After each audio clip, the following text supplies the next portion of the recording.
হে পৃথিবীর মানুষ, আমি আল্লাহ রাব্বুল আলামিন তোমাদেরকে দুনিয়ার জমিনে প্রেরণ করেছি, পাঠাইছি একমাত্র আমার ইবাদত করবা, আমার বندگی করবা। যে দল ইবাদত করবে আমি আল্লাহ তাদেরকে দুইটা জান্নাত দিয়া দেব। চিল্লান আল্লাহু আকবার।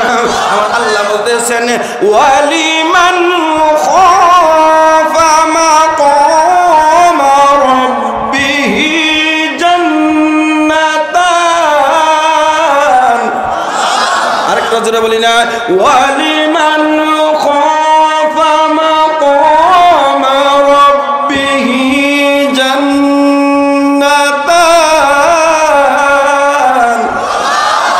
আমরা আল্লাহ বললেন আমি তোমাদেরকে দুইটা জান্নাত দেব। আমরা সেই জান্নাত চাই কি চাই না? কে কে চাই তো হাত তুলে আল্লাহকে দেখায়। আল্লাহ তুমি কবুল করো। জান্নাতে যেতে হলে আল্লাহকে ভয় করতে হবে। যদি ভয় করা যায় আল্লাহ রাব্বুল আলামিন ডাকতে বলতেছেন জান্নাতের ওয়াদা আমি দিলাম, এখন তোমার কর্মসূচি আমি আল্লাহ রাব্বুল আলামিন ঘোষণা করব। কারণ তোমাকে দুনিয়াতে আমি তো এমনি এমনি পাঠাই নাই, একটা উদ্দেশ্য নিয়ে পাঠাইছি। সেই উদ্দেশ্যটা হলো তোমরা আমি আল্লাহর ইবাদত করবে এবং কি তোমরা আমি আল্লাহকে সিজদা করবে। চিল্লা বলি না সুবহানাল্লাহ। ওয়া মান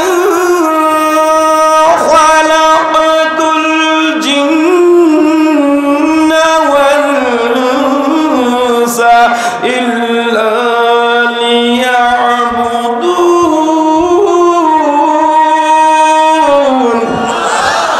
আমার আল্লাহ বলেন আমি মানব জাতি এবং কি জিন জাতিকে তৈরি করেছি আমার ইবাদত করার জন্য।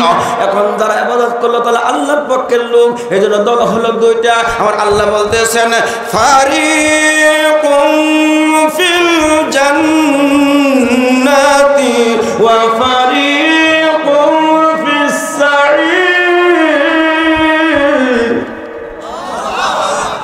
আল্লাহ আকবার বলবেন না?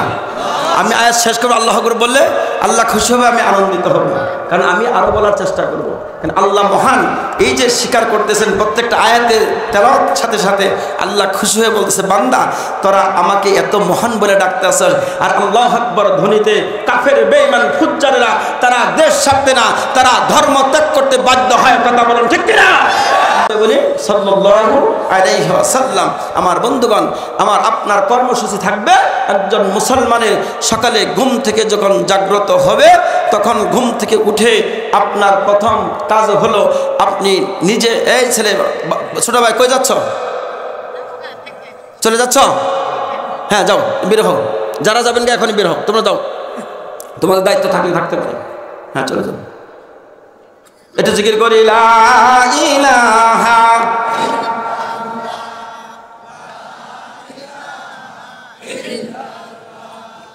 লা ইলাহা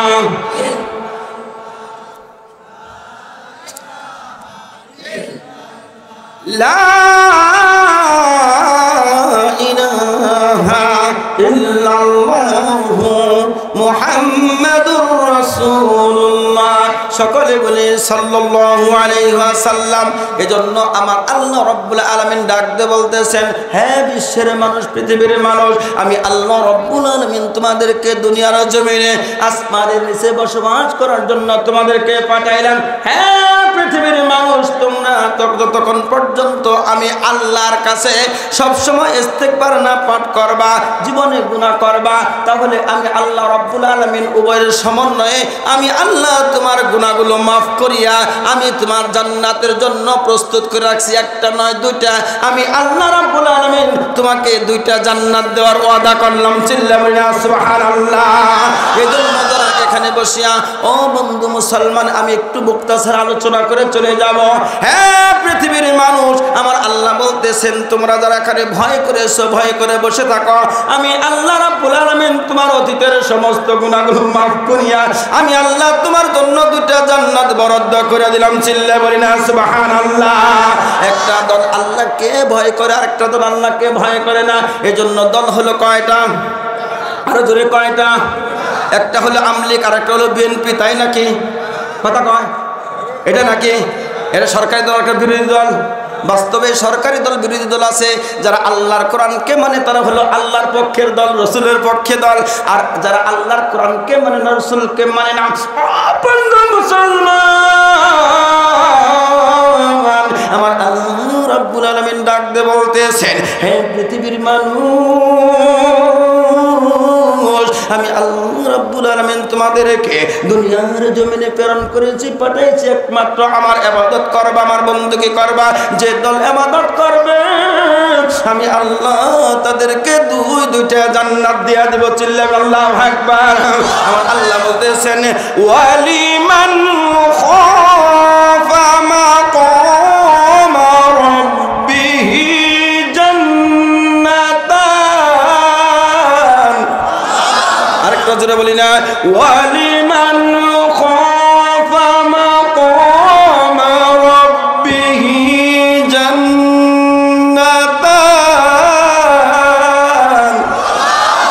আমরা আল্লাহ বললেন আমি তোমাদেরকে দুইটা জান্নাত দিব। আমরা সেই জান্নাত চাই কি চাই না?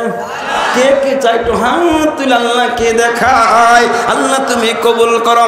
জান্নাতে যেতে হলে আল্লাহকে ভয় করতে হবে। যদি ভয় করা যায়, আল্লাহ রাব্বুল আলামিন ডাক দিয়ে বলতেছেন, জান্নাতের ওয়াদা আমি দিলাম, এখন তোমার কর্মসূচি আমি আল্লাহ রাব্বুল আলামিন ঘোষণা করব। কারণ তোমাকে দুনিয়াতে আমি তো এমনি এমনি পাঠাই নাই, একটা উদ্দেশ্য নিয়ে পাঠাইছি। সেই উদ্দেশ্যটা হলো তোমরা আমি আল্লাহর ইবাদত করবে এবং কি তোমরা আমি আল্লাহকে সিজদা করবে। চিল্লায়ে বলি না সুবহানাল্লাহ। ওয়া মা খালাকাতুল জিন্না ওয়াল ইনসা ইল্লা লিয়াবুদুন।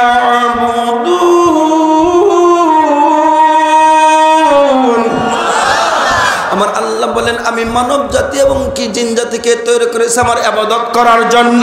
এখন যারা ইবাদত করলো তাহলে আল্লাহর পক্ষের লোক, এজন্য দল হলো দুইটা। আমার আল্লাহ বলতেছেন, ফারিকুম ফিল জান্নাতি ওয়া ফারিকুম ফিস সাঈর।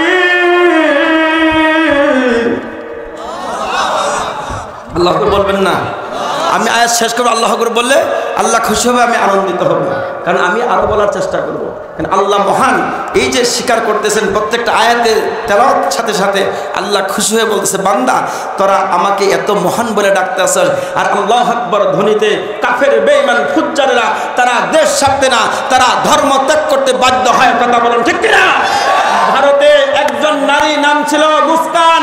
এই মুস্কান শুধু বলছিল আল্লাহু আকবার ধ্বনি দিয়েছিল, তাকে হিজাব পড়তে বাধা দিয়েছিল।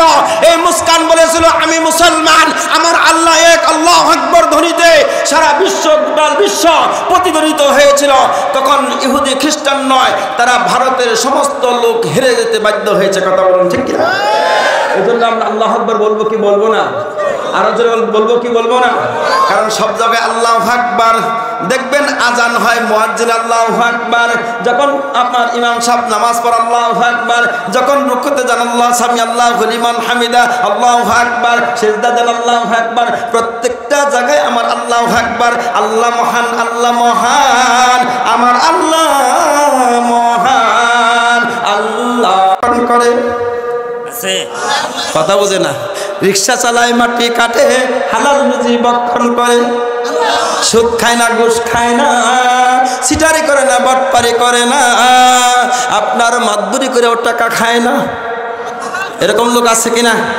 আছে কি আছে না? খায় না। দেখেন রাসূলুল্লাহ সাল্লাল্লাহু আলাইহি সাল্লাম বলছেন, তলাবুল কাসবিল হালাল ফরিদাতুন বাদাল ফরিদা। আপনার যেরকম নামাজটা ফরজ, আপনার খাবার অন্বেষণ করাটাও ফরজ। আল্লাহু আকবার। তলাবুল কাসবিল হালাল ফরিদাতুন বাদাল ফরিদা।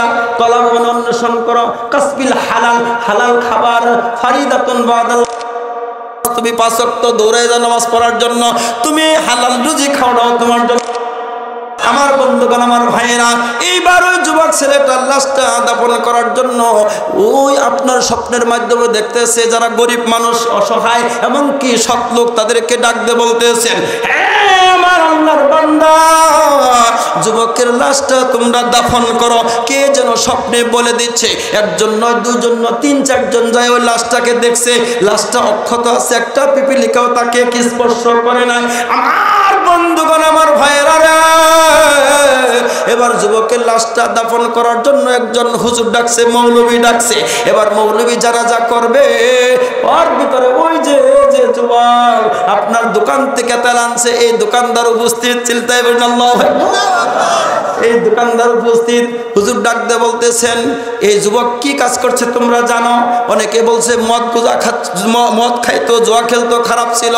এবার ওই যুবকের পক্ষে ওই তেলওয়ালা ব্যক্তি, দোকানদার ডাক দিয়ে বলতেছেন, হুজুর আমি সাক্ষী আছি যুবকের পক্ষে। 3 দিন আগে যুবক মদ খাওয়ার টাকা দিয়া মদ না খাইয়া কোরআনের পক্ষে তেল কিনা দিছে। আমাকে বলছিল দোকানদার ভাই, সাক্ষী থাকো গো তুমি, আমি আর জীবনে মদ খাবো না, আমি আর জীবনে করব না। এই কথা বলেছে, ওই দিন রাত্রে মারা গেছে। এবার হুজুর শুনছে, এদিকে ও যে ছেলেটাকে কোরআনের জন্য টাকা দিত, তেল করা কেনার জন্য, কোরআন পাঠ করার জন্য, যুবক সংবাদ পাইছে। ওই যুবক, ছোট্ট ছেলে সংবাদ পাইছে যুবকের জানাজা হচ্ছে। ওই যুবক দৌড়াইয়া কাঁদতে কাঁদতে যায়, ডাক দিয়ে বলছেন, হুজুর জানাজা দিয়ে না দিবেন না, হুজুর আমি একটা কথা আপনাকে বলি। এবার হুজুর বলতেছেন, ও ছেলে বলো, কি বলবো, তুমি ছোট্ট মানুষ। এবার এই ছোট্ট বালকটা ডাকতে বলতেছেন, হুজুর গো আমি কোরআন পড়তে পারতাম না, তেল ছিল না, আমাকে 1 ডাম তেল কিনে দিয়েছে। আজকে শুনি যুবক ভাই মারা গেছে, হুজুর আমাকে কে তেল কিনে দিবে? আমি কিভাবে কোরআন তেলাওয়াত করব? আমি তো গরিব মানুষ, অসহায় মানুষ। এবার ডাক দিয়ে বলতেছেন, হুজুর আমি গতকাল স্বপ্নে দেখেছি এই যুবকটা আল্লাহর নবীর সাথে জান্নাতে যাইতেছে। আমার বন্ধুগণ, জান্নাতে যদি যেতে হয় তাহলে আমরা কোরআনের পক্ষে থাকবো কি থাকবো না? কে কে থাকবে একটু হাত তুলে আল্লাহকে দেখায়। কোন মায়ের সন্তান আছেন 10,000 টাকা দিয়ে কোরআনের পক্ষে, এই জায়গার ভিতরে 10,000 টাকা দিয়ে কোরআনের পক্ষে আপনি